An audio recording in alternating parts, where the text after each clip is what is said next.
Tonight on The Big Story, residents in submerged communities ask, what now? They hope relief and long-term solutions will come before the next wave of floodwaters hit.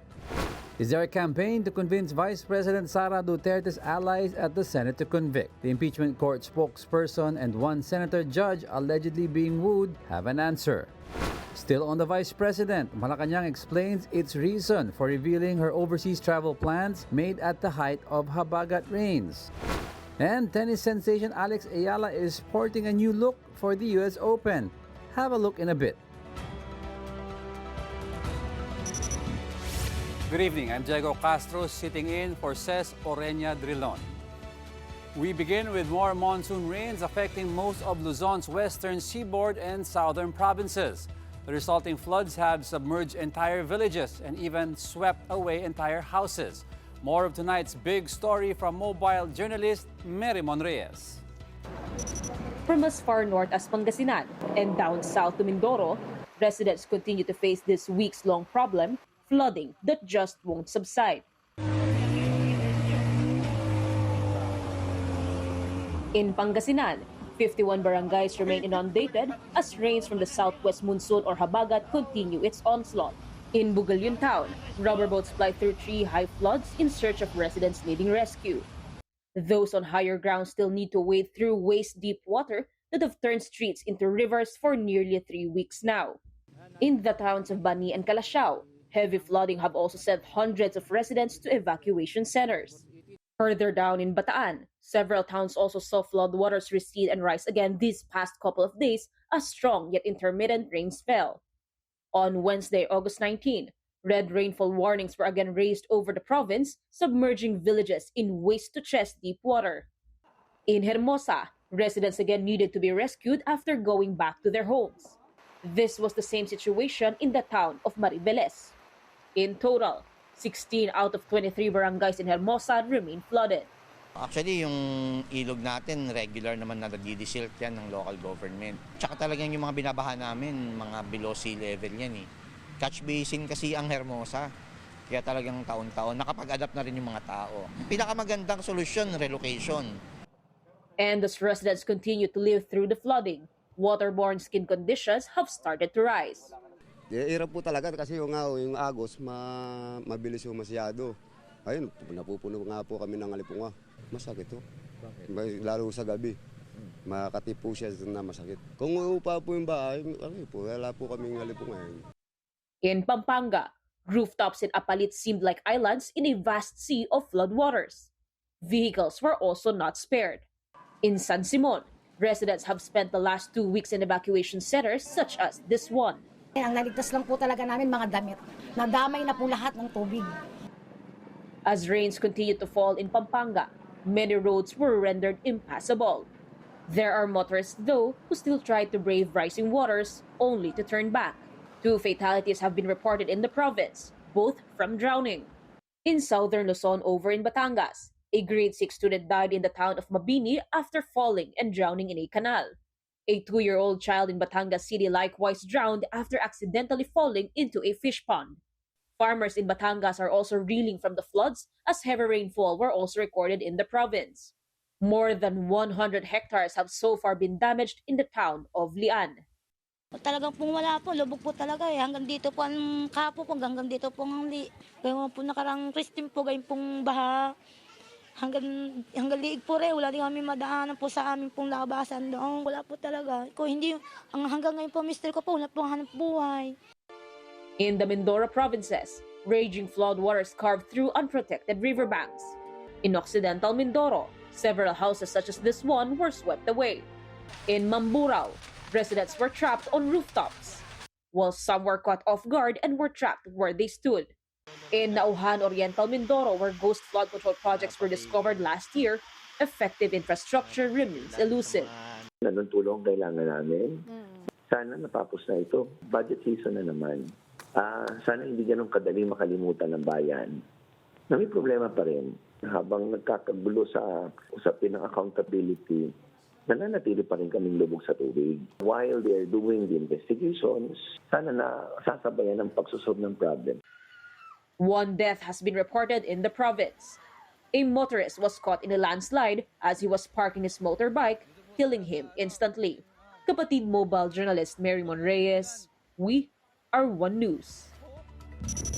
In other news, Interior Secretary John Vic Remulla has urged Congress to review Republic Act No. 8294, informally referred to as the Robin Padilla Law. In a press conference earlier today, Remulla believes loose firearms are involved in 98% of gun-related crimes in the country. This makes it necessary for lawmakers to strengthen existing firearms regulations. The Robin Padilla Law effectively lowered penalties for illegal possession of firearms and ammunition.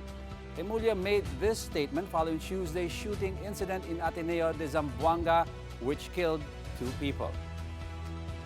So I ask Congress, help us, join us, help us fight criminality, impose the laws which will make a difference. Robin Padilla Law, which extinguished culpability and made it a bailable offense, has led to a surge of crime precisely because loose firearms is a bailable offense. Remulla also raised concerns about the accountability of firearm owners, particularly when legally owned guns are not properly secured and are later used in crimes. I believe that gun owners should be penalized for the non-safekeeping of their guns. Ngayon, again, ulitin ko, ang liability ng owner ng gun ay para ka lang nagpahiram ng kotse at yung umiram ay nakasagasa. Reckless imprudence.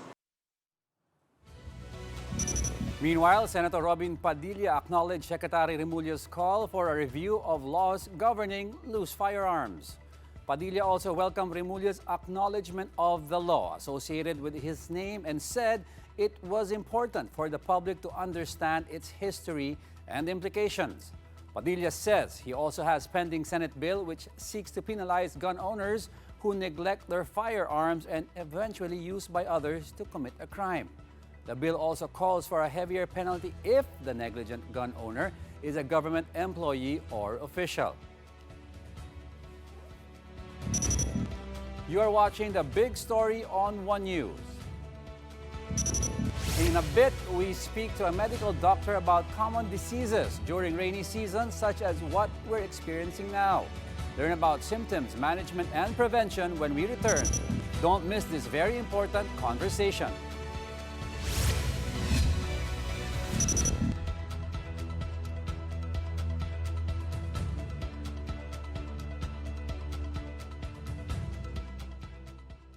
Ang pagbabaan kasi dapat nandito sa side ng provider no? So kung gagawa tayo ng batas, dapat ipagbawal natin doon sa mga platforms na mag-register yung mga minors doon sa kanila.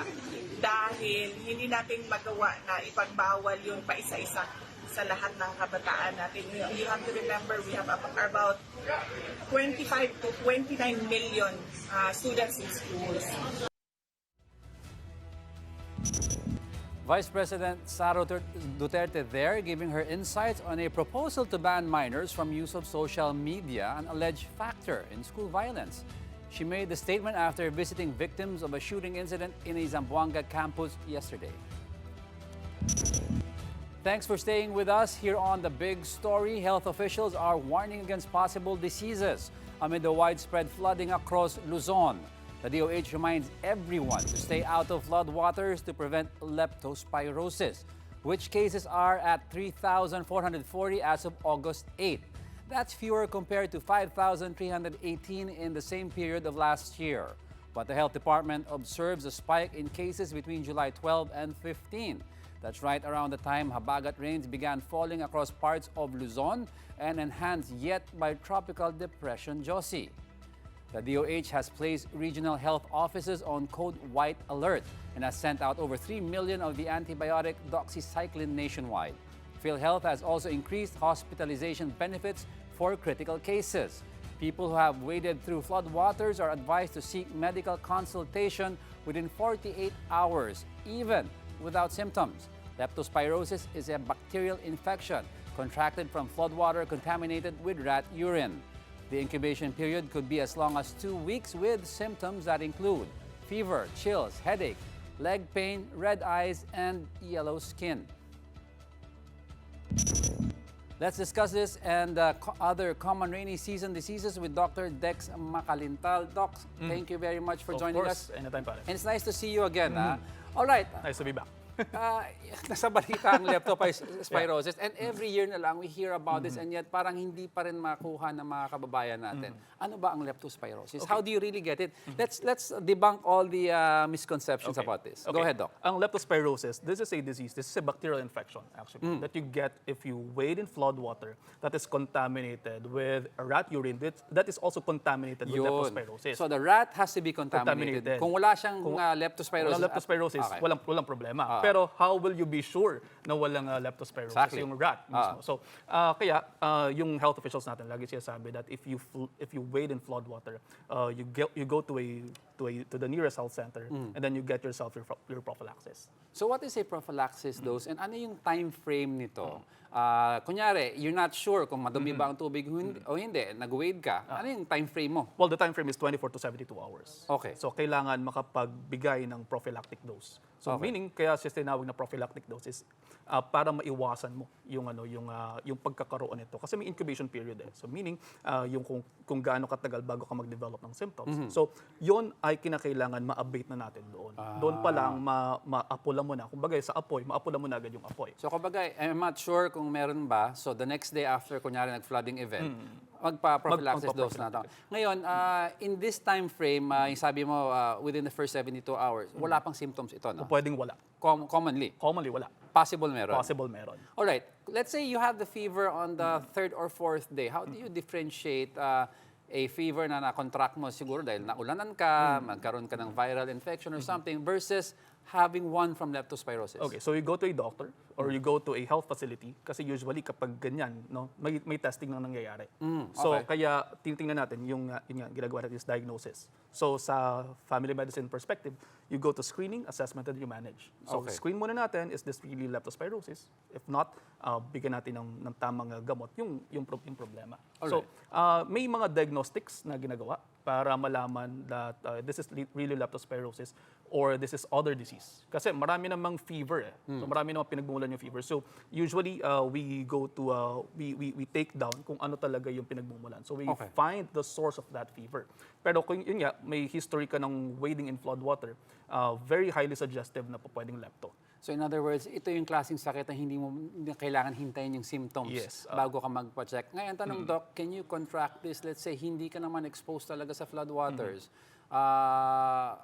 How else can you get leptospirosis? Kunyari, kusinero ka or you have other kinds of work that are, manual labor, pero you're not sure whether may leptospirosis ka. Well, depende. Say for example, kung yung kunyari sa farm, may mga daga dyan, no, or merong mga Wait, klaruhin natin rats lang.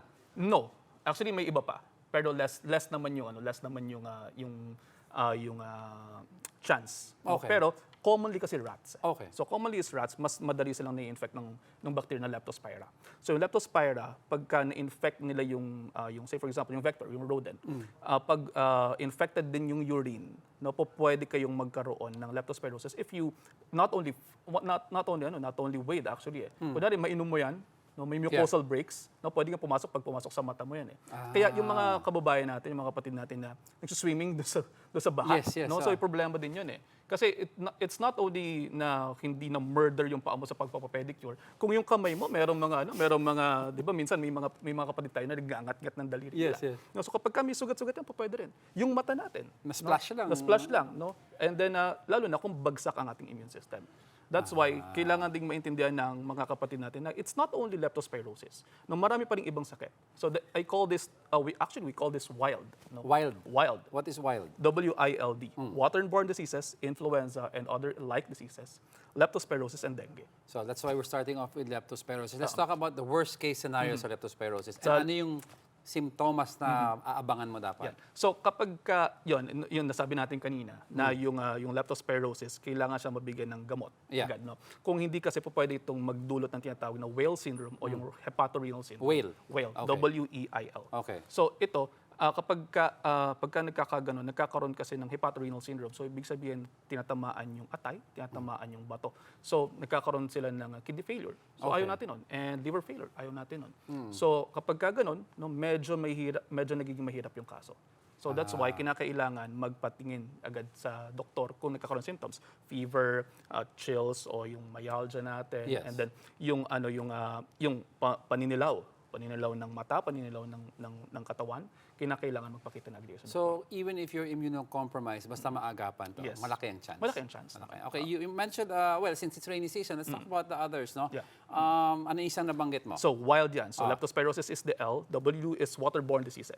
So, waterborne diseases, gastroenteritis problems. So, for example, yun, nagkakaroon ng pagdudumi or diarrhea.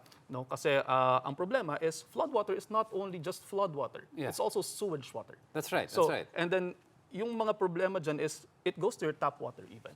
Meron pa rin tayong mga kababayan na tap water iniinom. Okay. So, problema is, if it's contaminated with lots of bacteria, pwedeng magdulot ito ng diarrhea. And diarrhea, vomiting, your gastroenteritis symptoms, pwedeng magdulot ng dehydration.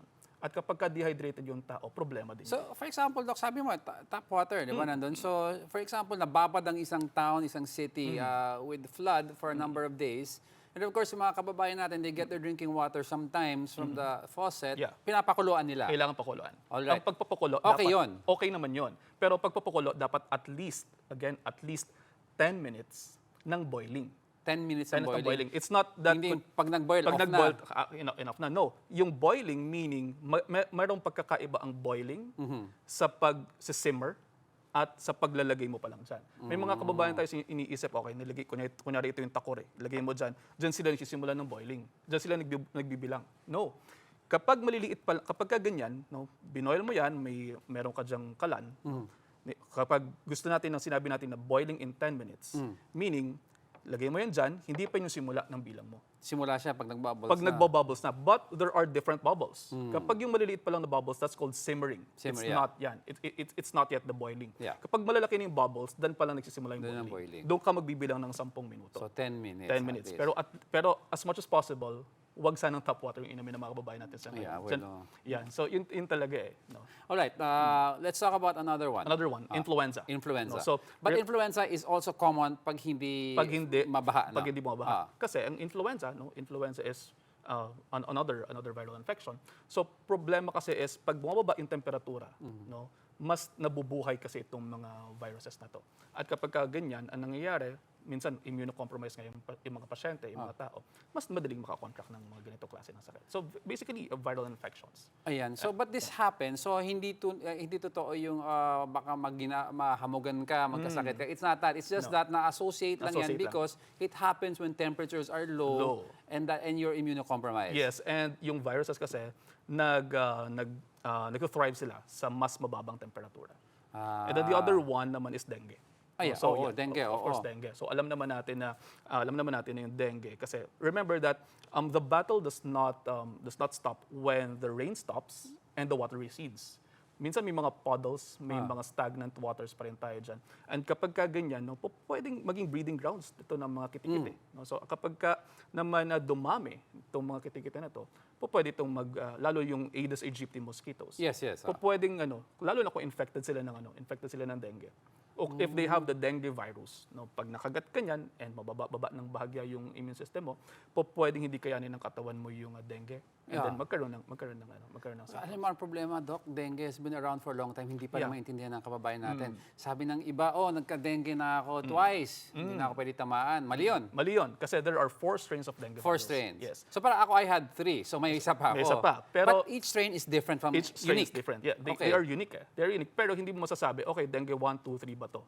Hindi kasi siya, dengue 1, dengue 2, dengue 3, dengue 4. So linawin natin, if you get one kind of the strain, hindi mo na pwede ulit makuha yan. So you're down to 3 more. Ganun ba yun? You're down to 3 more. Pero yun nga, ang problema is you don't want to catch them all. So this is the time that you don't want to catch them all. Yung isa yung may hemorrhagic, di ba? Well, lahat sila. Pwede maging hemorrhagic. But others are more severe. Depende kung ano yung tatama sa'yo. Alright. At saka depende kung kamusta yung immune system mo when the time comes na tamaan ka. Pero yun nga, you don't want to catch them all. So hindi siya katulad ng gusto mong kolektahin. It's not a collectible, so you don't want to collect all the dengue. So Doc, ang dengue kasi, sometimes alam mo yung mga kababayan natin, also because yung hospital bills are really expensive, ayaw magpa-check hanggat hindi malala. Yeah. Sometimes sasabihin na lagnat lang to or ubo lang ito. How do I know or get worried? I have a fever pero oops, parang delikado na to eh. Okay, so if your fever, kasi ang problem sa dengue is the fever. No? So usually prodrome lang yun eh. Fever, and then nawala, 2, 3, 4 na araw nawala yung fever. And then nagkakaroon naman sila ng yung lysis of fever, maaaring bumaba yung platelet. Pag baba ng platelet, nagdudugo. So for example, dumugo yung ilong, dumugo yung gilagid, Nag-hemorrhage nag-hemorrhage ka na yun. na. So usually, nangyayari dyan, no, pwedeng ginagawa ng iba, nagto-tourniquet test sila. So tourniquet, get a tourniquet, lagay nyo dito sa arm. Okay, so I have a fever, I'm worried about it, mag-tourniquet test ako. Pwede. Okay, and then so ano titignan ko dito? Usually, nagkakaroon sila ng mga maliliit na dots. Yung may sinasabi na parang... Petechiae tawag doon. Okay. So, nagkakaroon kasi doon ng plasma leakage, kung tawagin. So, pwedeng naglileak yung plasma mo mismo. Pero, we don't want na umabot ka doon eh. So, when you get a fever, you go to a doctor. Yeah. No, when something feels funny sa katawan mo, you go to a doctor. Pero kinakabahan kasi yung kababayan natin, Doc, sabi na this is a viral infection and rarely, alam mo naman ang viral infection, technically you ride it out. Yeah. There are a few medicine out there that are antiviral, but none of them work for dengue? Yes, none of them works for dengue. So how do you fight dengue? Is it possible that may mga times ka nakikita na anyone could be at home fighting dengue and then when do you go to the hospital? You go to the hospital kapag nagkakaroon ng weakness. No? Lalo at kasama ng fever. No? Kasama din niya minsan nga pagdudugo, no? So pumunta na agad kayo sa hospital kapag gano'n. Pero if something feels funny sa katawan mo, no? Kunwari ngayon mga season na to, nilalagnat ka, sumasakit lang yung katawan mo. If you feel you need help, you go to a doctor. Pag hindi mo na kaya. Lalo na pag hindi mo kaya. Pero kung sana huwag tayong umabot sa ganun eh. Diyan papasok din yung prevention. Okay. No, so, but if you take a look at the Philippines, comparing the Philippines to the other nearby countries, tayo kasi taob-taob pa rin tayo eh. No, so ang thrust pa rin natin is taob, linis. Tama naman yun, okay naman yun. Pero meron pang ibang mga bagay na pa pwede tayong gawin. No, so aside from yung aside from yun, look at the other countries. No, so what can we do? So sa ngayon yun muna, and then protect ourselves. No, maglagay ng mga repellents. Pero kasi other countries, if you take a look at the other countries, kung nanonood po yung ating mga officials, gumagawa na sila ng ibang paraan eh. Say for example, like Vietnam has a very comprehensive anti-dengue campaign. Meron ganon. Meron din tayong mga karatig bansa na ang gumagawa na sila ng mga lamok na mismo yung modify nila. Supposedly they eat the dengue mosquitoes, yes, diba? Parang ganon. So, ibig sabihin, nagawa na nila yon. Bakit dito sa Philippines hindi pa natin nagagawa? Taob-taob pa rin tayo. So parang we're left with managing it ourselves, diba? So as I said, no, what are the subtle signs and symptoms? Kasi we have to have at least one subtle sign na, teka lang, iwas ako sa hospital kung regular flu lang to, but if it's dengue, syempre, I want to go to the hospital. What are the subtle signs for me to be able to differentiate this is possibly dengue? Okay, it's possibly dengue if you had a fever and then it lysed. Nawala. Okay. Nawala na 2-3 araw, tapos biglang sumakit yung tiyan mo. Wala kang fever, sumakit yung tiyan mo. So wala kang fever, 2-3 days sumakit yung tiyan mo. 2-3 days nagka-fever ka, nawala yung fever, 2-3 days sumakit yung tiyan mo, nagdugo yung ilong mo, nagdugo yung gilagid mo. Sa mga kapatid nating mga babae, kung kayo po ay menstrual period nyo nung mga araw na yun, mas tumatagal yung period or mas nagiging heavy yung periods. O pwede. So, yun ang mga kinakailangan. O punta na kayo doon kasi baka ito yung tinatawag natin na warning signs of dengue. At this point, sinasabi mo yung dumudugo ka na and you go to the hospital. Maganda pa ba ang prognosis niyan? Well, depende. No? So, if you catch it early, ng mga ganon, maganda pa rin prognosis. Kasi nga, dengue, merong ginagawa lang din yung dengue sa katawan mo na usually kapag na-mount naman yung immune system, nawawala din naman yan. So, the platelet goes down and then it goes up eventually. Well, alam naman natin, we had a vaccine or we have a vaccine. Yeah. We actually controversial vaccine. Controversial. But there was supposed to be another one in the There works. is. Wala pa. I cannot say eh. Kasi kilala ko yung... Other countries are using it. Other countries are using it. Tayo wala pa. Meron talaga, Diego. Meron Not talaga. approved. Not yet approved. Walang approved. Yeah. Meron. Ngayon, if I'm not mistaken, it's being approved. Nasa Pero tapos na sa clinical trials. Yeah. And how is ginagawa I'm sure you've seen I've seen some data on this, Yeah. but I want it to come from you. Ano yung trials? What did the trials say about its effectivity compared to its previous? Mas maganda yung effectivity. And lesser side effects? Lesser side effects. Okay. At saka, yun nga, ang kailangan kasi nating malaman is, ano ba yung indikasyon ng pag-vaccine? No? So, depende yun sa I don't want to say it on national TV pa kasi wala pa yung mismong nakalagay. Yeah. Wala pa yung detalye. Yeah. But just to be safe, no? We want to make sure ano yung indication. And then, ano yung contraindication. And then, papaano mo siya ibibigay? Kanino mo siya dapat ibigay? Kanino mo siya dapat hindi ibigay? Kasi yung previous said na kailangan at least nagkaroon ka na ng Parang dengue ganon, no? before you have it. So you have to have a proof na okay, meron ka bang antibodies dito o wala ka pang antibodies dito? So magpapatest ka. So magpapatest ka. But this one, no, inaaral ngayon, no. So inaaral ngayon kung ano talaga mismo yung Nag-iingat ka talaga. Yeah, nag-iingat talaga ako kasi inaaral ngayon sa infectious disease. Okay, kailan siya dapat ibigay?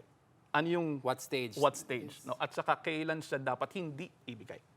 No, so nag-iingat po ako, pero nandyan yan. Nandyan sa paligid yan. Okay, we talked about leptospirosis, gastroenteritis, flu. Dengue. What are the lesser known sicknesses I can catch during this rainy season? Well, lesser known na usually usually mga typhoid, mga ganyan. So usually fever, yan. So typhoid, ano yung mga symptoms ito? Same. Okay. Same lang naman. Pananakit ng tiyan, paglalagnat. Pero I don't have to worry about it.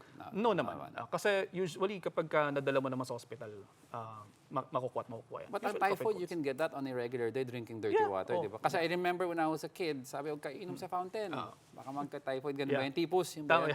Yung tipos. Oo, tama. So typhoid is having a fever and stomach ache. Yeah, stomach ache yan. The usual constitutional signs and symptoms that you get when you get infections. All right, we're talking about all of these sicknesses and naputol tayo sa what are the other things we can do to boost our immune system? Okay, exercise. Kailangan Okay. yun. Lalo ngayon. That's a long-term That's thing. a long-term. May pondo ka na nun. May pondo ka dapat nun. You eat healthier. So, ibig sabihin, yan na naman. No? May mga alam kong daming manonood dyan, strike 2 na yun. Exercise, eat healthier. Eat healthier. And then sleep. Pinakamahalaga tulog. Wala tayo. Parang wala tayo doon sa tatlo. Yun, wala tayo nun. May supplements ba? Supplements, vitamin C. No? Pero kasi kapag may sipon ka na, wala nang magagawa yung vitamin C to prevent the sipon kasi it's already there. Vitamin D is also needed. Lalo ngayon, wala masyado. So yun ang misconception ng iba. May sipon ako today, inuha ako 10 vitamin C. Walang ganun. Dapat pumondo na yung katawan mo because it acts as a fuel for your immune system, not as a cure for what you have. Yes, it's not a cure. Vitamin C is not a cure for that. So kinakailangan meron ka na talagang pondo ng vitamin C. Ayan, so sabi nila exercise, eating healthier. What do you mean eating healthy? Define mo yon. Okay, define natin. Yung pinggang Pinoy, napakasimple nito. Half of your plate, fruits and vegetables. Pinggan Pinoy. Pinggang Pinoy. Okay. One half of your plate is vegetables and fruits. 1/4 of your plate should be your protein, lean protein as much as possible. Lean protein. And then your Bacon protein ba yun? Hindi. Huwag naman bacon. Kasi Sige. may poor fats naman din yan. Testing ko lang, baka makalusot eh. Baka makalusot. But the other 1/4, dyan papasok yung kanin mo. Okay. Or carbohydrates. But most probably dapat kung kinakain natin is complex carbohydrates. Okay. And you drink lots of water. Yun important. Important, drinks lots of water. That's your eating healthy. Eating healthy. So exercise, dapat may pondo ka na dyan. Define mo exercise. Exercise, 150 minutes of moderate intensity exercise. A week? A week. 150, so that's at least 30 minutes a day. Okay. 5 times a week lang. Regardless of intensity. Regardless of moderate intensity. Moderate intensity. So, kung nahihirapan pa rin sa 30 minutes na tuloy-tuloy, I suggest, kumakain naman po tayo. Kunyari, 3 times a day kayo kumakain. Mag-exercise ka 10 minutes after eating ng breakfast, ng lunch, ng dinner. Kung hindi ka nag-breakfast, pwede yun. Pwede. Kasi total lang pinag-usapan. Total lang may pinag-usapan natin. And then strength training as much as possible para nabuboost din natin yung mga muscles natin. So yung weights pala or exercise sa gym is not for vanity purposes. Not may for impact vanity. talaga May impact talaga sa siya. immune system. Yes, at saka sa resting metabolic rate din natin.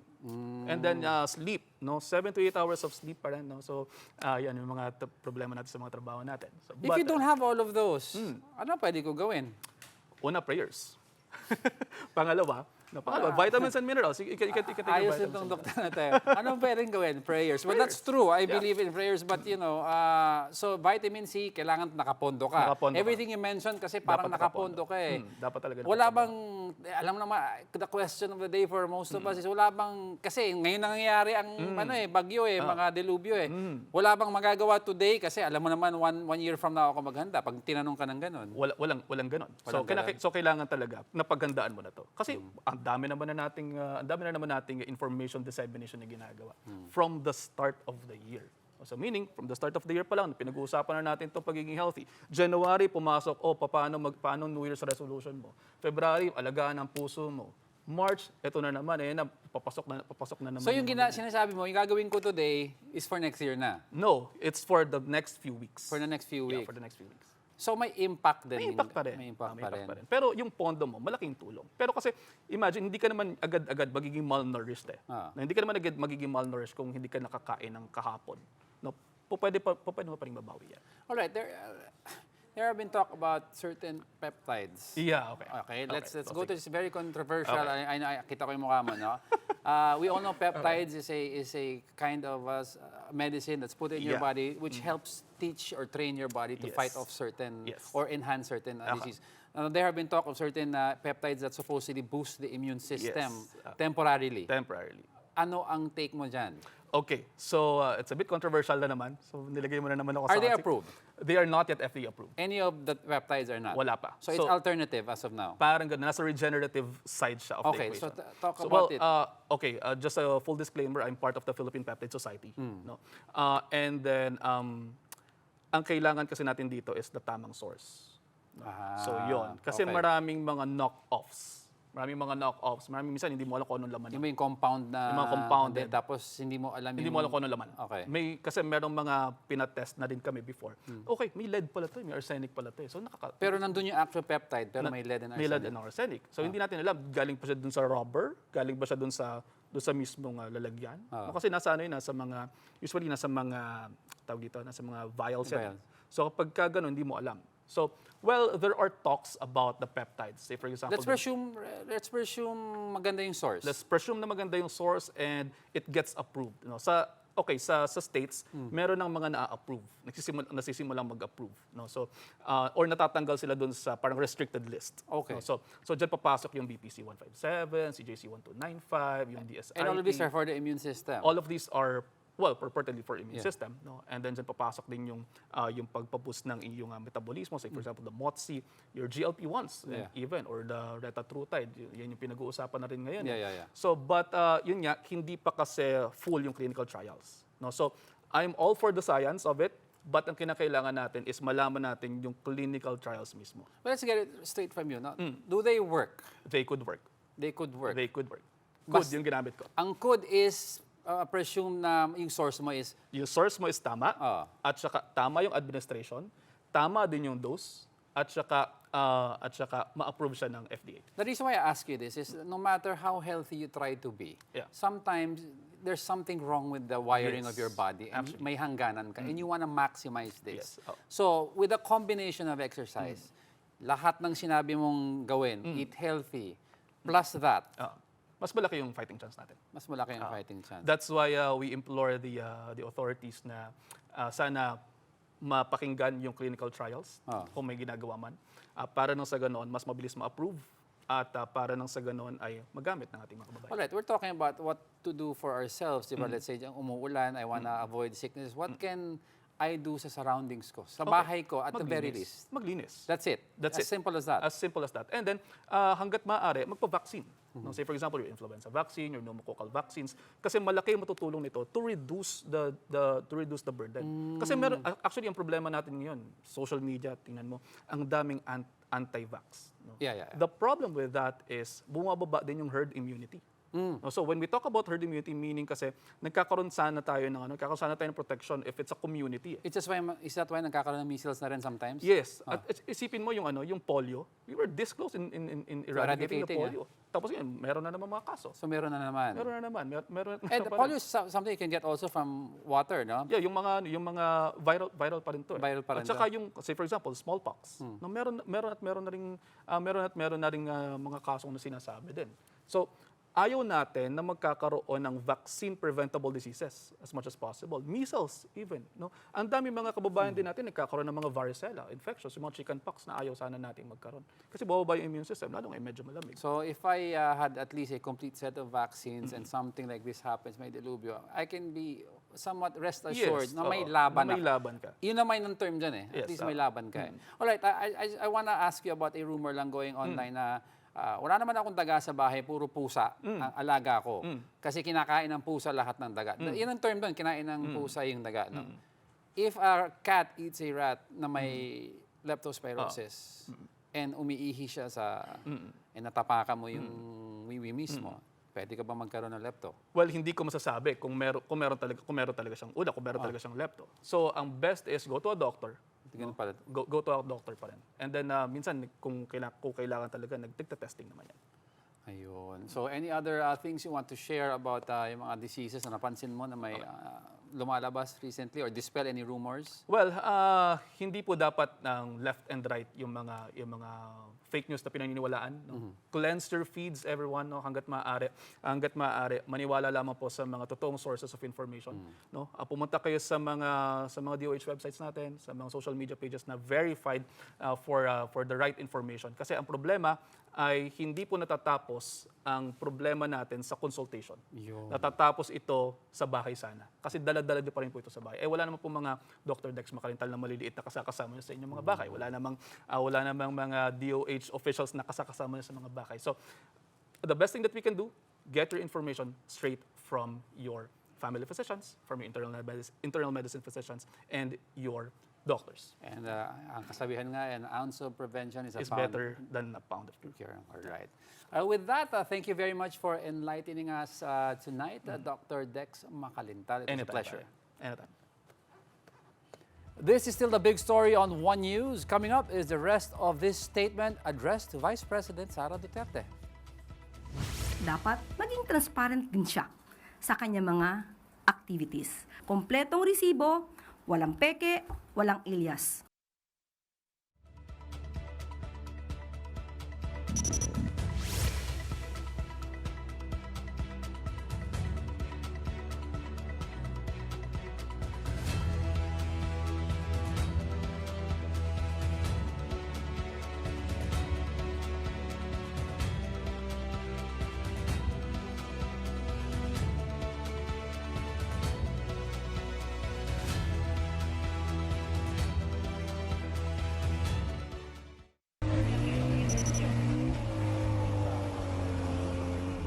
Talagang yung mga binabaha namin, mga below sea level yan eh.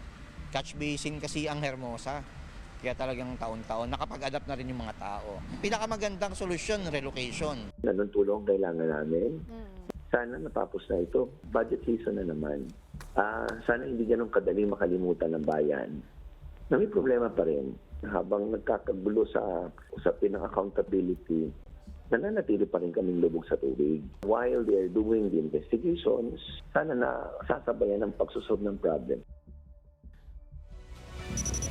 President Bongbong Marcos visited the MMDA headquarters in Pasig City to meet with officials. That's to assess damage from weeks of heavy rains in Metro Manila. With the chief executive in the visit were Executive Secretary Ralph Recto, Public Works Secretary Vince Dizon, Interior Secretary John Vic Remulla, and Labor Secretary Francis Tolentino. MMDA officials reported about supposedly better anti-flooding solutions via replacement of post-World War II drainage infrastructure and pumping stations repair.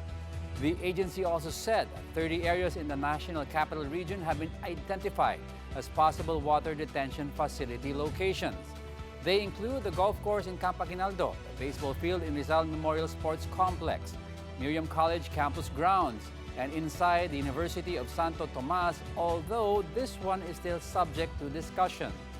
Construction will start next year with funding coming in the form of a loan from the Asian Infrastructure Investment Bank. The initiative is expected to be finished in a year and a half at most.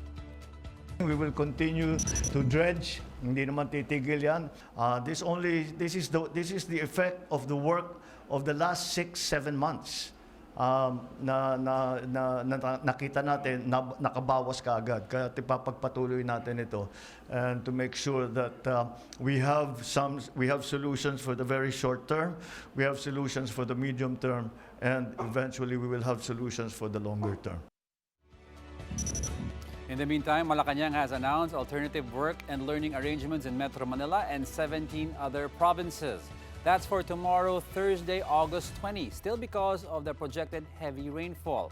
For unmentioned areas and the private sector, the palace says local chief executives have the discretion to suspend work or classes. Have a good look at the list.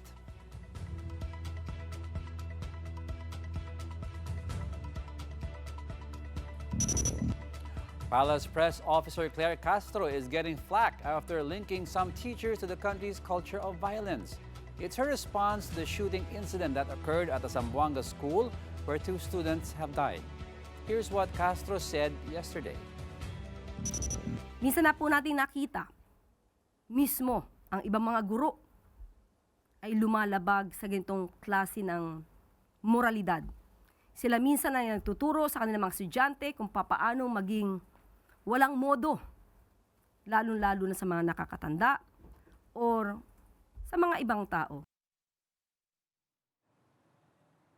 ACT Teachers Party List Representative Antonio Tino demands an apology from Castro for her out-of-place blaming of teachers. Tino says Castro is only covering up for the Marcos administration's failure to protect students and teachers from school-related violence. In her briefing today, Castro doubled down on her remarks. So, siguro po ang dapat na magbigay ng paumanhin ay yung bigay ng maling konteksto sa ating sinabi. Dahil marami nagsasabi na walang guro na nagturo ng mali at pinapaalalahanan ng muli na napakalaki po ng inyong role bilang pangalawang magulang sa ating mga kabataan. In the meantime, Castro fired back at Sara Duterte after the Vice President demanded Malacanang to disclose all travel authorities and associated public funds. Duterte has raised concerns about travel authority, which she subsequently canceled. Hindi po namin sinisingle out.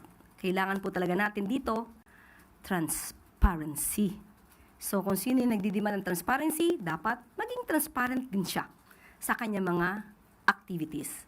At patungkol sa budget, hindi rin po ito tinatago. Kompletong resibo, walang peke, walang alias. Maaari po itong makita. At ito naman po ay nai-report na rin po sa COA. Meantime, we bring you more stories. The other headlines this midweek from mobile journalist Fatima Baduria. The Philippine peso on Wednesday touched a new intraday low of 61.995 to the dollar, but it gained some ground during the session to close at 61.815 against the greenback. The local unit finished weaker than yesterday's 61.785 to the dollar. The peso recorded its worst finish ever last July 24 at 61.847 against the greenback. The currency continues to slide amid fading hopes of a peace deal between the United States and Iran, which conflict started at the start of March this year.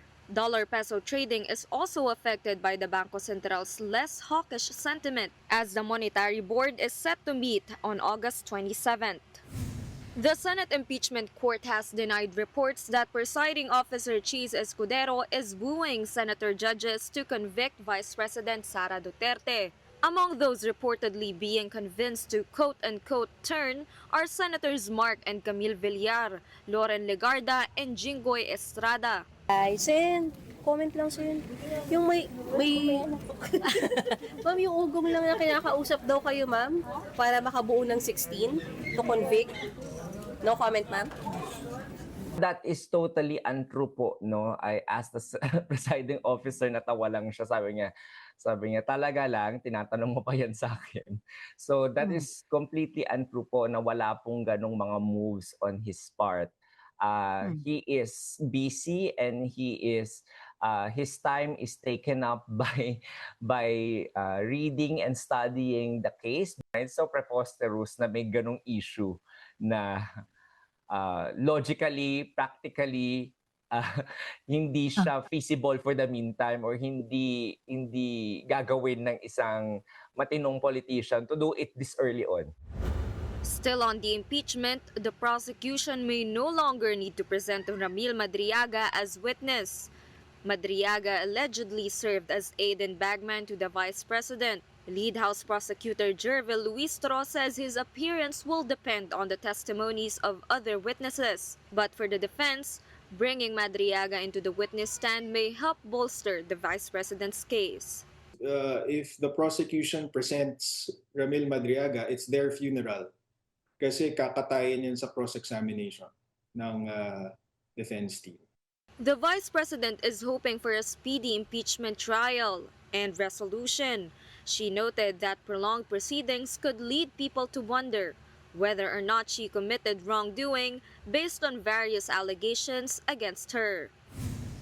The Philippine Air Force will review its policies on conferring awards and the wearing of honorary badges to reservists. This comes after a photo of former Congressman Mikey Romero with AFP Chief of Staff General Antonio Navarrete Jr. went viral. Romero could be seen wearing different badges despite being a one-star general in the Air Force Reserves, including the prestigious Gold Cross Medal. In a statement, Romero denied possessing a Gold Cross medal. He said he wore a Gawad sa Kapayapaan medal, which the armed forces conferred to him back in 2022 for helping the military acquire 3 brand new C-130 aircraft. Kapatid Fatima Baduria, we are One News. And before we go from green to pink and now blue, Filipino tennis superstar Alex Ayala is donning a new look for the upcoming US Open. Our big picture tonight, Ayala sporting a Nike blue dress with mesh cutouts along the sides in honor of the New York Knicks reclaiming the NBA crown after 5 decades. It's a tradition for sports brands to launch seasonal collections dedicated to Grand Slams for their sponsored tennis athletes. Ayala used avocado green throughout her breakthrough run at the Mubadala DC Open, while she wore pink and light magenta at the National Bank Open in Canada, where she reached the round of 16. The year's Open main draw will run from August 30 to September 13. And those are the big stories this midweek. I'm Diego Castro sitting in for Ces Oreña-Drilon. Kapatid, we are One News, your side, all the time. Have a great evening.